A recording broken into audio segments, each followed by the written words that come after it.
নমস্কার, আমি সম্প্রীতি। আমার অন্য একটি মিনি ব্লগে আপনাদের স্বাগত। দীর্ঘ 20 থেকে 25 দিন বাপের বাড়িতে কাটানোর পর আজকে আমার বাড়ি ফেরার পালা। কাল থেকে কিচ্ছু ভাল লাগছিল না। তো দেখুন, একটা পার্সেল এসেছিল আমার একটা ব্যাগের। 2 সপ্তাহ বাকি আছে আর আমরা এক জায়গায় যাচ্ছি ঘুরতে। তারই কিছু কিছু টুকটাক শপিং করেছিলাম, সেগুলোই ঢুকছিল। এমন না যে আমি অনেকটা দূরে থাকি বাপের বাড়ি থেকে। বাপের বাড়ি থেকে আমার শ্বশুরবাড়ির ডিস্টেন্স হবে 1 ঘন্টা মতো। তবুও যতবার শ্বশুরবাড়িতে ফিরি, মানে বুকের ভেতরটা এমন মোচড় দিয়ে ওঠে, মনে হচ্ছে যে আমি এই সারা জীবনের মতো চলে যাচ্ছি, আর আসতেই পারবো না। যাদের বিয়ে হয়েছে তারা আমার এই ব্যাপারটা কিন্তু খুব ভালো করে রিলেট করতে পারবে। যাই হোক, কিছু করার নেই, আসতে তো হবেই।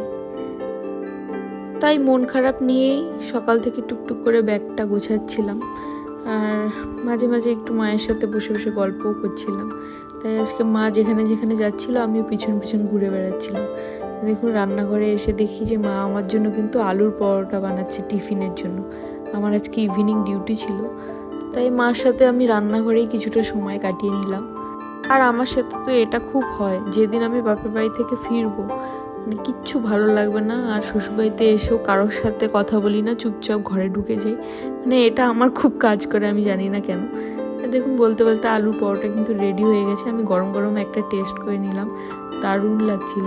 সস হলে আরও ভালো লাগতো, কিন্তু সস ঘরে ছিল না, তাই এমনি খেয়ে নিলাম। তো তারপরে স্নান করে বেরিয়ে গেছিলাম ডিউটির জন্য।